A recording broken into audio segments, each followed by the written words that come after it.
ஏய் நீ என்னடா இந்த பக்கம்? ஷீலாவோட ஹாஸ்டல் பக்கத்தில் தான்டா இருக்குது. அதான் பார்க்கலான்னு போயிருந்தேன். வேலை போன விஷயத்தை அவகிட்ட சொல்லியிருந்தேன்டா. அதை அவள் கொஞ்சம் கூட புரிஞ்சுக்காம ரொம்ப திமிரா பேசிட்டா.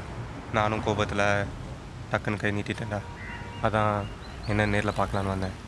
இந்த கருமை பிடிச்ச லவ்வே பண்ணக்கூடாதுடா. பணம் தேவைடா மச்சான். பணம் தான் இந்த உலகத்தில் எல்லாம். பணம் இல்லைன்னு வை, நாய் கூட மதிக்காதுடா. காலையில் சொன்னியே ஒரு பாக்ஸ் ஃபுல்லாக பணம் கிடச்சா என்ன பண்ணுவேன்னு. அது மட்டும் கிடச்சிதுன்னு வை, அப்படியே ஒருத்தர்கிட்ட கூட சொல்லாமல் ஊரை விட்டே ஓடிடுவேன்டா.